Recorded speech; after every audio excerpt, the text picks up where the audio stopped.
Hi, my name is Michael Sewell, and I'm the designer of D6 Alchemist, an entry into the 2025 Solitaire Print and Play Challenge on Board Game Geek. This video is a short instructional video to get you started with it. You will need to print out a few cards. There's a total of 6. These are double-sided cards. The files are gutter fold, so you can easily print them out and just fold the card over to create the double-sided cards. Additionally, you will need a deck of standard playing cards, without jokers. A few dice, 8 should be enough, and 5 tokens. To set up the game, the first thing you're going to do is you're going to select your character, or your alchemist. 2 are provided with this version of the game: Euphemia Vexcroft and Alaric Graves. On the back of the alchemist card, you will find a list of equipment cards that will be used alongside the alchemist. For our game, let's pick Alaric Graves. Let's set our toolkit up down at the bottom here. Alaric uses the fractal lens, the chronocatalyst, a voltaic rod, and the philosopher's hand. We've now set up our toolkit. The next thing we do is we put the charges on the cards that require them. I'll explain the charges in a minute, but this card will get 1, this will get 2, and this one will get 2. Next, let's set up our dice pool. Your dice pool always starts with 4 dice, so we'll set the other dice aside. Finally, we need to set up the deck. Now, when you get your standard deck of playing cards, you want to separate out all of the face cards. These will be used in a separate deck called the error sync. The order doesn't matter, the values do not matter. All we need is the count of 12 cards here. We'll set that next to our toolkit. Next, we have 40 cards, ace through 10 for each suit. We'll create a single deck here called the Ether deck, which we will now shuffle and set off to the side. Finally, to start the game, we're going to deal out 8 cards. 1, 2, 3, 4, 5, 6, 7, 8. You'll deal them out in a row. The order does matter. And you are ready to begin. The Alchemist card is going to have 2 abilities. The top is an ongoing or passive ability, and the bottom is a recharge ability, which allows you to use your equipment more times throughout the game. Each of your equipment cards is also going to have multiple abilities. The top, again, is a passive or ongoing ability, and the bottom is what's called a charge ability. It's a more powerful ability which can be used as long as you have charges on the card to spend. This little icon here indicates how many charges the card starts with and the maximum number that it can have. In this case, the charge ability is spend 1 charge to use any once per round ability a second time. Oftentimes, the passive or ongoing abilities are limited to once per round. So you can see that the chronocatalyst's charge ability allows you to utilize more powerful abilities more often. Each toolkit also has a powerful card, piece of equipment, that has a discard ability.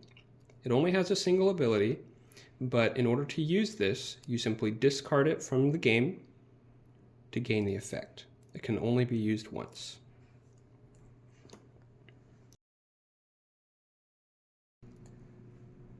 Let's review the round structure. The first thing you do in every round is deal out an additional 8 cards from the Ether deck. Some rounds you may have some leftover cards from previous rounds. You'll simply add these additional 8 cards, starting to the rightmost slot and continuing forward. After you've dealt out your cards, you will roll your dice pool. Your dice pool consists of unspent dice. You are attempting to clear cards by matching the exact value on the card with dice from your dice pool. Once you have placed dice from your dice pool onto a card, they are now spent and cannot be used again.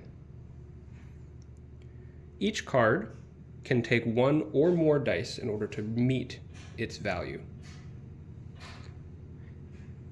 Clearing the card I find it helpful to slide it down a little bit to indicate that the card has been cleared, and the remaining ones are in the row. A card can only be cleared if the exact value is met. I do not have any 6s with my dice pool here, so I now can no longer clear any cards. Now during this step where you are placing your dice, the other option you have, instead of just placing your dice, is to modify your dice or modify the row of cards using abilities from your toolkit. You can use the passive ongoing abilities, and you can also use the charge abilities. And of course, sometimes you can use the powerful single-use ability from your equipment. Using the abilities will allow you to modify your dice, potentially add new dice to your dice pool, potentially return spent dice back to your dice pool, or even rearrange cards in the row. At the end of the round, you'll enter the cleanup phase, where you reset your dice pool back to 4, you discard all of the cleared cards, and you slide any uncleared cards over to the left towards the deck. For any uncleared cards, at the end of the round, you have to discard from the error sync deck the number of cards equal to the number of uncleared cards. So in this case, we had 2 uncleared cards. We have to discard 2 from the error sync deck. If the error sync deck ever reaches 0 and you have to discard another card, you lose the game. It is okay if the error sync deck is at 0. It can just never go below 0. The final round of the game plays the same as every other round, with one small difference.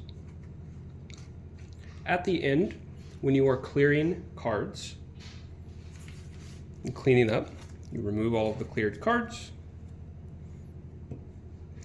and now you are left with your uncleared cards. In the final round of the game, for every uncleared card you have, you take that card, you clear it, and you discard a card from the error sync deck. If at the end of the game you have successfully cleared all of the cards and you still have 0 or more cards left in the error sync deck, you win. But if during the process of clearing and discarding during the final round, you do not have any cards to discard when you must, you have failed the exam and you need to try again. That is the structure and flow of a game of D6 Alchemist. Thank you.